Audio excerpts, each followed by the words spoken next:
Imagine discovering your outdoor plug being used to charge your neighbor's Tesla, and realizing your utility bill has ballooned by £300 per month. That was my reality, and the story of how I halted this power pilfering will leave you thoroughly amused. Before embarking on this electrifying journey, let me set the scene. Good fences are supposed to create harmony among neighbors. However, occasionally, even the most stringent boundaries fail to deter individuals fond of ignoring communal rules. My upbringing in a practical Midwest community instilled in me the value of respecting others' property, an idea seemingly lost on certain Tesla-driving suburbanites. This is not merely about the theft of electricity, it's a tale enveloped in lessons on retribution I'm still proud to recount. As my grandfather wisely remarked, the best deterrent for thieves is an unexpected snare.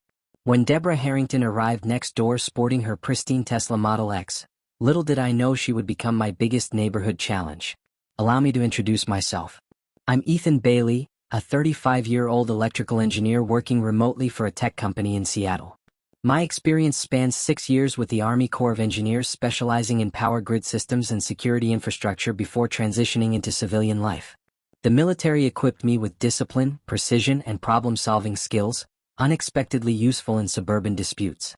For about 3 years now, I've called Pinewood Estates home, a serene suburban enclave with a keen homeowners association. I bought the property post-divorce, amicable yet driven by divergent aspirations, and have relished my newfound bachelor lifestyle, complete with neat gardens and communal summer barbecues. That was until Deborah's influence began reshaping the neighborhood dynamics. In hindsight, the departure of her home's previous owners under market value should have hinted at incoming chaos akin to her backyard project. Our first meeting happened when I brought her a welcome basket, local craft beer, artisan chocolates, and a neighborhood guide. Though naturally reserved, my Midwestern upbringing insists on such gestures.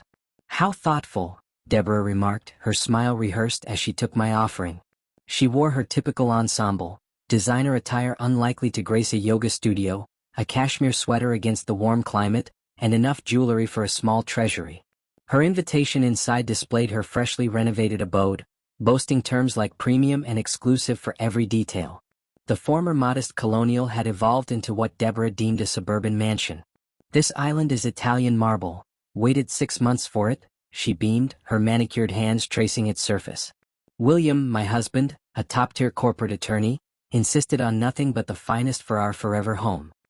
His status came up repeatedly during the tour, while her demeanor shifted at the mention of my humble dwelling, evaluating me as unworthy of her caliber. Her tone turned dismissive upon learning of my engineering role, neglecting professions outside medicine, law, or finance on her social scale. That interaction should have sounded alarms I naively ignored. In the following weeks, Deborah orchestrated a strategic community dominance. She swiftly charmed the HOA board through a concoction of compliments, subtle intimidation, and strategic generosity, her elaborate soirees sealing her influence.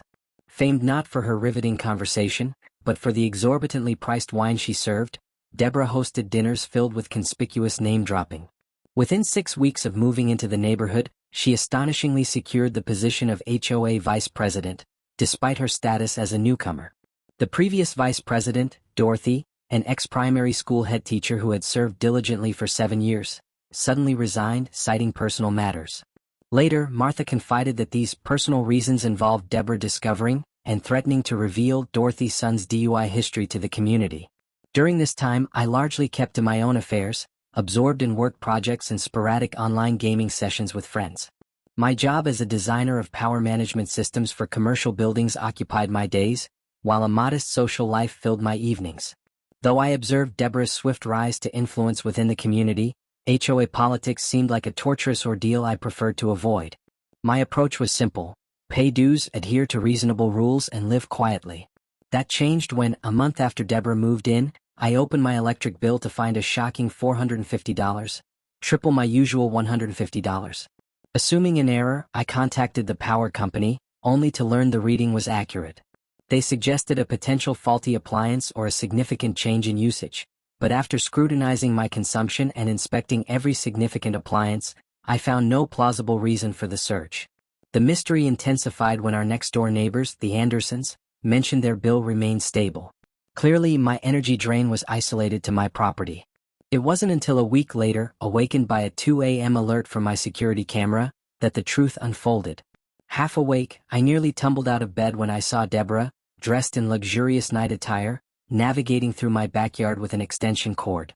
She linked it to my outdoor socket, the one I use for gardening, concealing the setup along our property line under strategically planted shrubs she'd advocated for neighborhood aesthetic enhancement. The cord ran to her side driveway, where her Tesla was discreetly positioned to face our shared boundary. The next morning, armed with video evidence, I confronted her. Deborah greeted me in an elegant tennis outfit, her smile unwavering.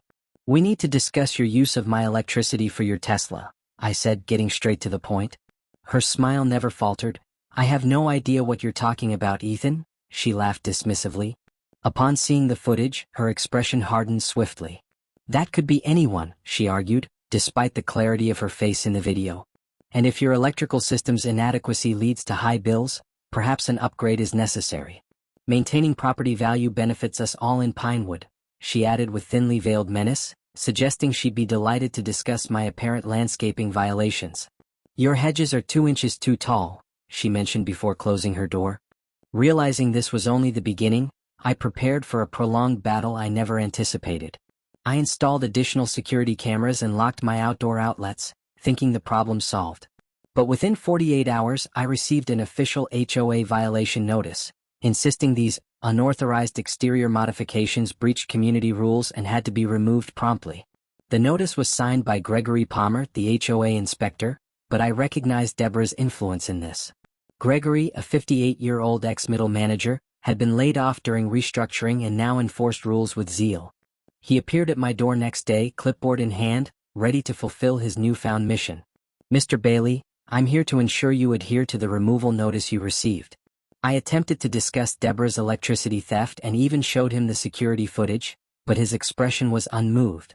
He commented that it was a private matter between neighbors, and that the Homeowners Association (HOA) typically refrains from involvement in such disputes.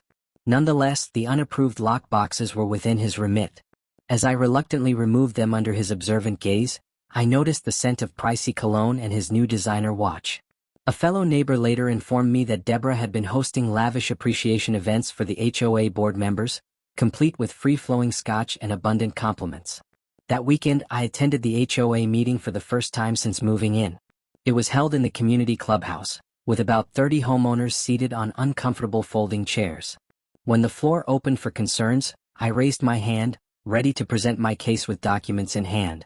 I wanted to highlight the unauthorized use of private electricity, but was interrupted by Deborah, who smoothly stated, "Point of order."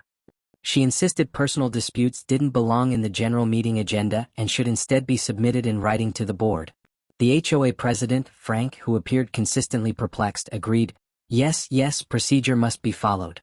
Please submit your concern in writing and we'll review it at the next board meeting." Frustrated, I sat down, noticing Deborah's smug smile as she sat at the board table. Then came the evening's unexpected twist. Next agenda item, Frank announced, approval for installation of community charging stations in common areas. My attention returned to the meeting as Deborah stood with a glossy presentation folder. "As we all know, green energy is the future," she declared with rehearsed enthusiasm. Her proposal included installing 4 Level 2 charging stations near the community center parking area, claiming this would boost property values and reflect Pinewood Estate's environmental consciousness. However, she neglected to mention that one of the stations would be located mere yards from her house, in the common area adjacent to my property. After the meeting, I stayed behind to examine the proposal documents, only to find a detail that enraged me. The costs for these charging stations would be billed to the HOA and equally spread among residents as part of our monthly fees. Essentially, Deborah had orchestrated for the neighborhood to finance her Tesla's charging. Reviewing the installation plans, I realized this wasn't merely a dispute between us. It affected the entire community, who remained unaware they were being exploited. To understand my opposition fully, I embarked on a weeks-long research journey into HOA regulations, local ordinances, and electrical codes. My background in military engineering proved useful. I'd learned that knowledge is as critical as firepower in any battle. I discovered that while HOAs wield considerable power over property appearance, their authority has limits, particularly concerning utilities and safety precautions. During my exploration, I met Martha Wilson, a sharp-witted 68-year-old widow familiar with the community since its inception. Over coffee at her kitchen table, she remarked, That Harrington woman has half the board doing her bidding like trained poodles. Martha had meticulously documented HOA activities over the years and revealed how previous board members had been pressured to resign when opposing certain measures. She confided that Gregory wasn't a bad man, just easily swayed since his wife left for her yoga instructor. As for Frank, he was merely counting the days until his term ended so he could move to Florida. Through Martha, I came to know Brian and Sarah Thompson, a couple in their 40s with 2 young children. Brian was a high school teacher and Sarah a nurse at the local hospital. They were grappling with rising HOA fees and concerned about the charging stations. "We can barely manage the current dues," Sarah told me during a visit to their home. "Another increase would require sacrifices, like limiting Tommy's baseball league attendance." Their energetic 8-year-old son was currently showing my security camera footage to his younger sister, both amused by the woman's antics like a villain from a film. With their assistance, I embarked on building a case and rallying support.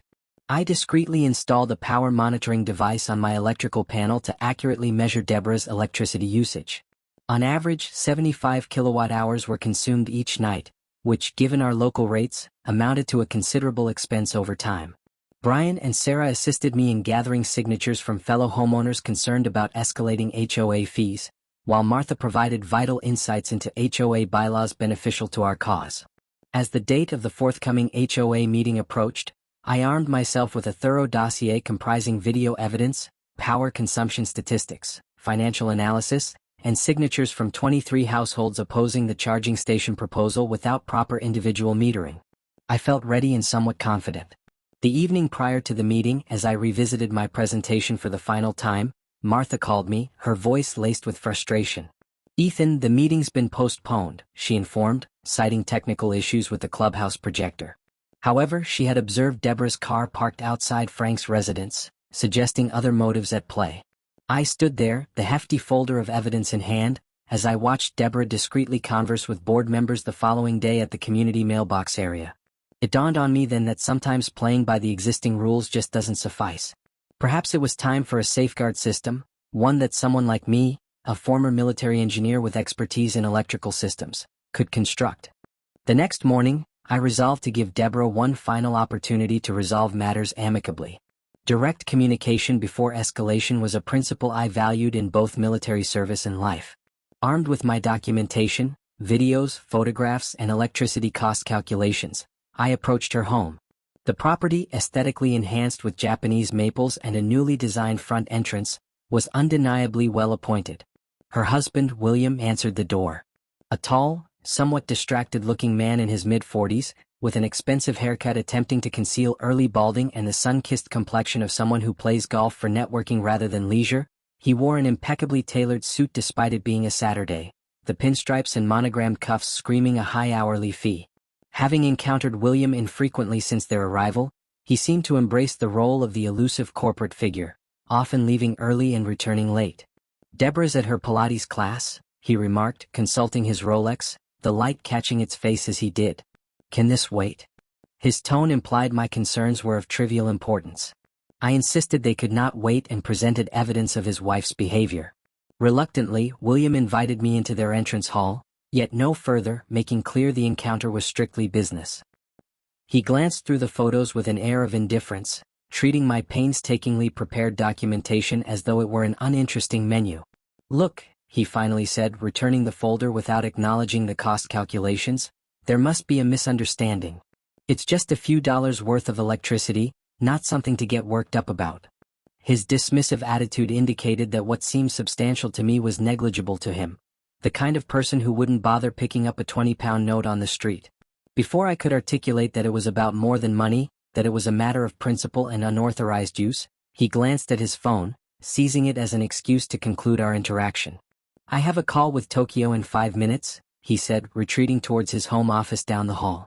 "Why don't you two sort this out like adults and maybe don't make such a fuss over trivial community issues," he suggested, closing the door before I could respond, leaving me on the doorstep with my folder and the growing realization that both Harringtons shared an obliviousness to concerns beyond their own convenience. That afternoon, Deborah stormed across the shared lawn, designer sunglasses perched atop her perfectly styled hair. "How dare you approach William behind my back," she snapped, keeping her voice low to avoid attracting the neighbor's attention. I remained calm, reiterating that she must cease using my electricity and affirming my intention to oppose her charging station scheme at the next HOA meeting. Her face darkened with anger, her voice dropping to a menacing whisper. "You have no idea who you're dealing with," she warned. "William is among the top corporate attorneys in the state. One word from him and your little remote job." One complaint about threatening behavior could swiftly silence a history of supposed heroism. The warning was unmistakable: step back or face unimaginable difficulties. In the days that followed, previously friendly neighbors began casting suspicious glances my way. At the local grocery store, those who usually stopped to chat suddenly busied themselves with pressing errands. The reason became clear when Brian Thompson canceled our strategy meeting. "Sorry, mate," he said awkwardly. "There's a rumor circling that you've been unstable since your military days, that you're obsessed with Deborah and lurking around her property at night." I was dumbfounded. Deborah had entirely twisted the narrative, turning my security measures against me. "Sarah and I know it's not true," Brian quickly reassured, "but some folks are keeping their distance. They think you installed the cameras to spy on her, not to prevent electricity theft." I organized a small gathering at my house with supporters, but only Martha and the Thompsons showed up.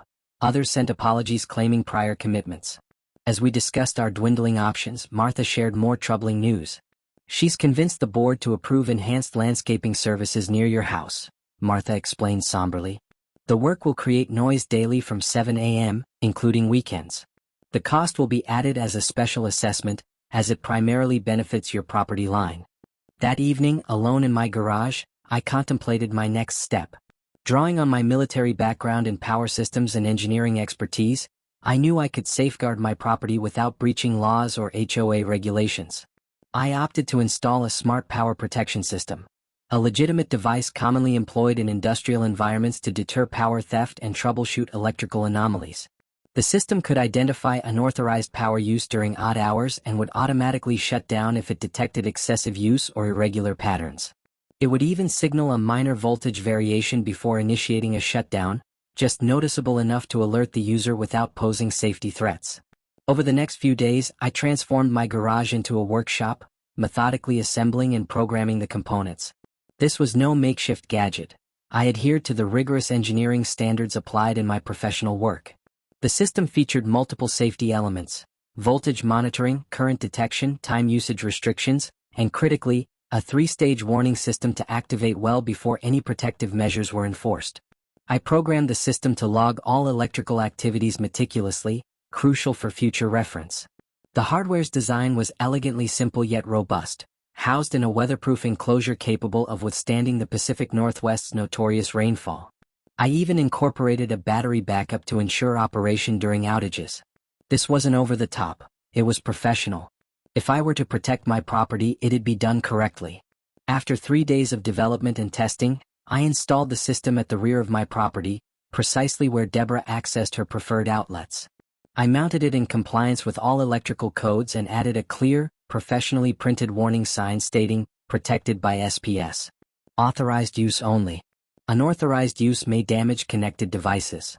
The sign featured standard electrical warnings and was illuminated by a small LED for visibility at night.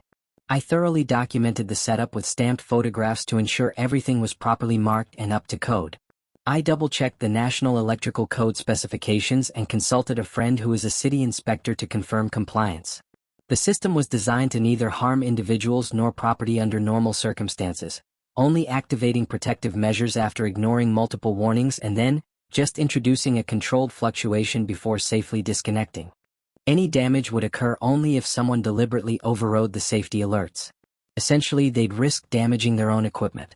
As I performed a final test one cool Tuesday evening, watching diagnostic LEDs blink in sequence to signal proper operation, I couldn't help but ponder whether Deborah ever learned that fundamental law of physics every engineering student knows. For every action, there's an equal and opposite reaction. In the military, we had another adage: play stupid games, win stupid prizes. Deborah was about to learn both lessons simultaneously. The morning after setting up my solar power system, SPS, I observed from my kitchen window as Deborah passed by during her routine property check. She paused at the new warning sign, squinting to read it, then dramatically rolled her eyes. That evening, I received another notice from the Homeowners Association, HOA, citing me for unauthorized signage. However, since this warning was a legally required notification for electrical systems under county regulations, I knew it couldn't be removed. I submitted the necessary documents referencing the relevant codes, and for once, Gregory had no grounds to challenge these legal requirements. Over the next few days, my security cameras captured Deborah eyeing the outlet but refraining from using it. I speculated that the warning had served its purpose, yet Martha kept me informed about Deborah's new outlet testing ventures around the neighborhood. "She's checking out the outlets near the clubhouse now," Martha noted during her evening stroll. "But those aren't powerful enough for fast charging and are too far from her house for convenience." I felt a small sense of triumph until a notification arrived, revealing that the HOA board had approved emergency funding for upgrading the electrical infrastructure in communal areas. By classifying it as a critical safety enhancement, they bypassed the usual resident voting process. The following week, workmen installed high-capacity outlets in the common area between my property and Deborah's, precisely as she had orchestrated but accelerated as an urgent measure. That night, my security system detected movement, and I watched as Deborah smugly connected her Tesla to one of the shiny new outlets, giving a cheeky wave towards my camera before striding back to her house. The SPS immediately began compiling data on this fresh power consumption pattern, confirming my suspicions. She was drawing substantial power during off-peak hours, with the cost spread among all residents. I extended the SPS's monitoring to include these new community outlets for data collection on usage trends. The system observed that Deborah routinely charged her car between 1 and 4 a.m., utilizing maximum power for a solid 3-hour stretch. With the prevailing electricity rates, she was adding an estimated $500 monthly to the shared HOA bill. Meanwhile, I continued to receive constant violation notices for trivial issues. My mailbox was slightly too low, my garage door needed a new coat of paint despite being freshly painted last year, and my bins were on the street for 15 minutes too long on collection day. I meticulously adhered to each petty demand while documenting everything and rallying neighbor support. The Thompsons began showing my data to trusted friends, slowly building a network of concerned homeowners. Through Martha's connections, I learned of Deborah's grander schemes. She was proposing an official Tesla supercharger station in the community center parking lot, with a £25,000 installation cost to be funded by a special assessment on all homeowners. This proposal would be introduced at the rescheduled HOA meeting in 2 weeks. One evening as I reviewed the SPS data, I found something intriguing. Whenever Deborah charged her Tesla, she set it to draw maximum power immediately, bypassing the car's standard gradual ramp-up process. This not only posed potential harm to both the vehicle and the electrical system but also deviated from her Tesla's typical charging pattern. My SPS was configured to pinpoint unusual usage behaviors and react with warning alerts before implementing safety measures. Without altering the default safety protocols, I ensured all warning systems were prominent and audible.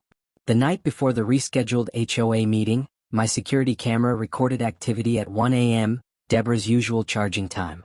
I watched her approach her preferred community outlet, her Tesla glinting in the moonlight. As soon as she connected, the SPS detected the power surge from her setting the car to charge at maximum rate. True to its programming, the system triggered its warning protocol, a small yellow light flashing on the outlet box and a low beep signaling an abnormal power draw. Instead of reducing the charge or disconnecting, Deborah noticed the warning, scowled, and defied the system by increasing the charge rate even more, seemingly daring it to react. I observed with disbelief as she smirked, convinced she was defying an attempt to intimidate her. The SPS operated exactly as designed. After 3 warning cycles, it identified the hazardous power surge and activated its protection protocol, generating a controlled voltage fluctuation before totally cutting power. The monitoring system confirmed the SPS had functioned correctly, having warned before taking protective action, but Deborah had blatantly ignored the warnings. One afternoon, a security alert pinged my phone. It was my camera capturing Deborah, utterly frozen in disbelief beside her Tesla. Her car's screen displayed a critical error, revealing the genuine effectiveness of my smart power protection mechanism. The next morning, whilst making coffee, I was startled by a thunderous knock on the front door. Peering through the peephole, I saw Deborah, still donning her silk nightwear, her face seething with anger. "Open this door, you vindictive little man," she yelled, her voice echoing across the neighborhood. I opened the door calmly, coffee mug in hand, and greeted her. "Good morning, Deborah. Is everything all right?" Her eyes darted menacingly as she jabbed a finger at my chest. "You know full well it's not all right. You've sabotaged my Tesla." The system's diagnostics indicate a power surge, and it's completely dead. Several neighbors had gathered outside, observing the scene from their driveways. Keeping my composure, I addressed the growing audience. I've installed a standard smart power protection system designed to prevent unauthorized electricity usage. Signs clearly warn about misuse risks. Did something occur at 1 o'clock in the morning using community power? Deborah's cheeks reddened as she realized the scrutiny she was under. You deliberately ruined my car, she hissed more quietly. Repairing the battery management system is going to cost £22,000. My husband William is contacting our solicitor. I'm willing to explain the system to your solicitor, I replied, handing her the documentation from inside my house. Here are the technical specifications, safety certifications, and warning notifications. The system safeguards against unauthorized use and hazardous power conditions, precisely what happened when you ignored the warnings and increased power demand. I gestured to my security camera. I've captured footage of you disregarding the alerts and boosting the charge rate, activating the safety protocol. The system performed as certified. William soon arrived in his Mercedes, phone glued to his ear. His annoyed expression was evident as he approached. Hello, Ethan, he nodded tersely. Deborah claims you've damaged our Tesla with some homemade contraption. Silently, I handed him the technical documentation. Unlike Deborah, William perused the pages thoughtfully, his frown deepening. This states the system has clear warnings that activate before any protective measures, he noted, turning to his wife. Did you notice any warnings? Deborah stammered about irrelevant blinking lights. As he continued reviewing the documents, I offered to show him the video. He instinctively raised a hand. That won't be necessary for now. Deciding to be upfront, I turned to William. Your wife has been illicitly using electricity from both me personally and the community for months. I've gathered evidence, including data, videos, and statements from neighbors. I've attempted to address this directly with both of you several times. William's professional veneer started to crack. Furthermore, misusing HOA funds for personal advantage could be considered fraud, particularly when a committee leader directs resources primarily for personal use. William's expression shifted from annoyance to alarm. I see, he muttered, turning to Deborah, whose anger now transformed into uncertainty. We need to talk about this privately. Later that day, Deborah watched helplessly as her cherished Tesla was loaded onto a tow truck headed for the nearest service center. The preliminary diagnostics confirmed extensive damage to the battery management system, estimated at £22,000. Worse still, the damage was excluded from warranty coverage due to improper charging and ignored safety warnings. As the vehicle was taken away, Deborah glared at me with hatred. You haven't won yet, Ethan. The HOA will support me. I smiled serenely. Actually, I've requested a special HOA meeting. I believe everyone will be intrigued to see these videos and discover who's been footing the electricity bill all these months. The special HOA meeting convened the following week in the community clubhouse, drawing record attendance. The atmosphere was tense, with neighbors usually content to exchange friendly nods now seated and whispering in tight circles. The room buzzed with curiosity and anticipation as nearly every household had turned up. When I arrived 15 minutes before my presentation, I was surprised to find Martha already there, meticulously arranging documents with the precision of a military operation. A little light reading, she said with a wink, handing me a copy. It was a comprehensive record of every financial decision made by the HOA over the past 6 months, annotated with instances where bylaws had been breached. Clearly, Martha had been gearing up for this confrontation longer than I had realized. Frank, the HOA president, was a balding man with constantly sweaty palms who had hoped to retire to Florida until Deborah's schemes ensnared him. He appeared nervous as he convened the meeting, his hands shaking slightly as he adjusted his reading glasses, particularly when he noticed Martha handing out her printouts to attendees. Sitting in the front row, Deborah wore an outfit that likely cost more than most people's mortgage, her arms crossed and her expression thunderous. William's absence was noticeable. Apparently Tokyo had summoned him again. We have a special presentation this evening, Frank stammered, his voice giving away his anxiety as he tried to avoid Deborah's piercing glare from the front row. Ethan Bailey has requested time to address a community concern. The room fell silent as I navigated to the front, laptop in hand, feeling prepared and composed. This was not unlike military briefings I had conducted, except these stakes were personal. As I connected my laptop to the projector, I spotted Brian and Sarah Thompson offering encouraging thumbs up as their children, beside them, busied themselves with coloring books for what promised to be a lengthy adult discussion. When I had asked Brian earlier whether it was suitable for children, he replied, "They should learn that standing up to bullies works," a sentiment that precisely encapsulated why I was fond of the Thompsons. With my laptop linked to the projector, I began a thorough presentation of evidence. Security videos showcasing Deborah stealing electricity, power consumption data, and detailed cost calculations. For the past 6 months, I explained, the Harrington household had been consuming around 75 kilowatt-hours of electricity nightly from community sources, translating into approximately $500 monthly added to our collective HOA bills. Murmurs spread through the crowd as I displayed a graph demonstrating how HOA fees had increased in tandem with Deborah's use. Moreover, I pointed out that recent emergency electrical upgrades had been pushed through without proper voting, specifically to enable this continued misuse of community resources. I further explained the SPS system I had installed, outlining that it was a standard industrial protection system with appropriate certifications and warning mechanisms. When unauthorized usage is detected, the system provides clear visual and audible signals before taking protective measures. Unfortunately, these alerts had been deliberately disregarded, resulting in damage to the connected device. I played a video showing Deborah not only ignoring the warning lights but also intensifying the power draw defiantly. Deborah leapt to her feet, her face flushed with anger. "This is character assassination. He's been harassing me for months with his cameras and now this absurd presentation.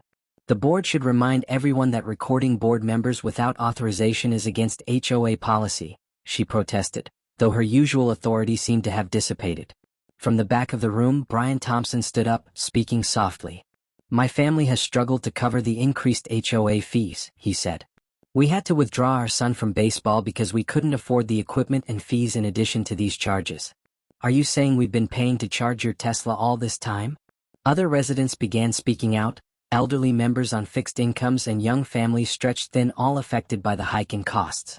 Gregory Palmer, the HOA inspector known for quickly citing me for violations, was conspicuously silent, fixated on his clipboard as if it might shield him from the rising anger of the community. With William Harrington absent, owing to an urgent business trip, Frank attempted to regain control, suggesting perhaps a committee could investigate these allegations, only to be cut off by Martha Wilson's authoritative voice. "I move for an immediate vote requiring full restitution of all misappropriated funds, the removal of Deborah Harrington from the HOA board, and a new election for all board positions." The motion was seconded by at least a dozen voices simultaneously, and the vote was overwhelmingly in favor of all three measures, with only Deborah and 2 loyal friends opposing. Ultimately, Deborah was ordered to repay roughly $7,000 in electricity costs, removed from the board effective immediately, and a special election was scheduled for the following month. Brian Thompson was nominated as a candidate for the new board president with pledges of transparency and fairness. In the aftermath, significant changes rippled through the community. Pinewood Estates breathed a collective sigh of relief, as if waking from a long dream.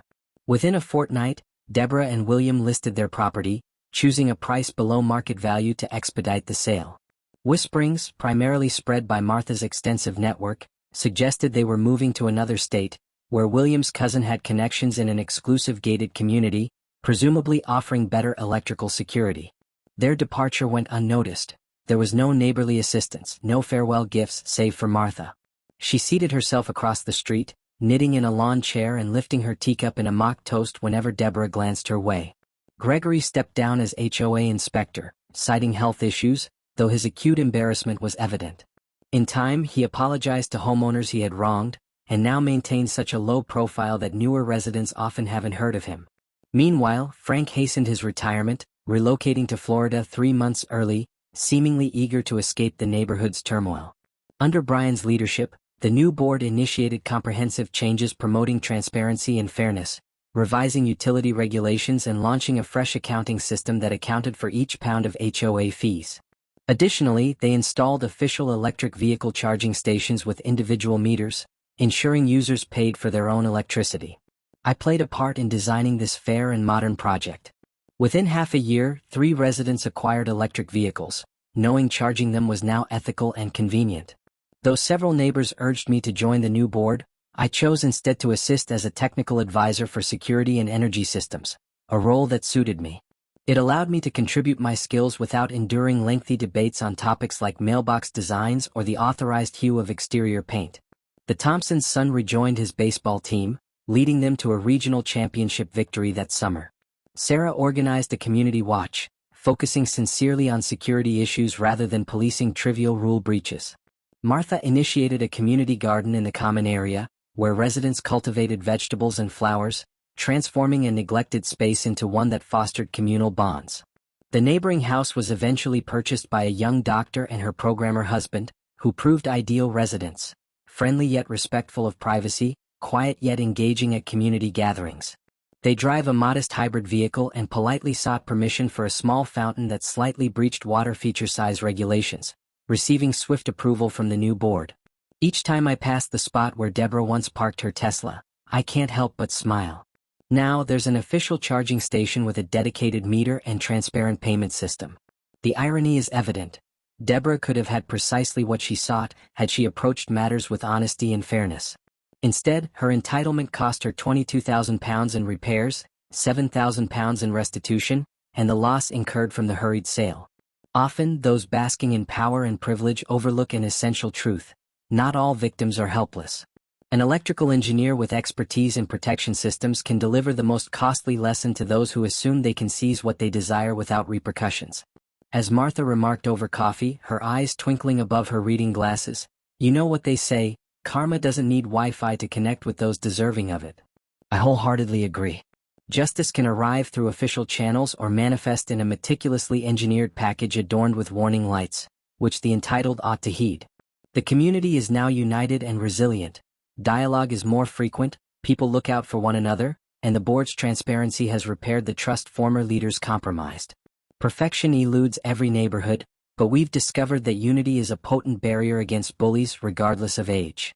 The entire experience enlightened me. While electrical engineering may not make you the star of the social scene, it certainly proves crucial when imparting lessons on the true cost of power. Thank you for tuning in to Crux Time.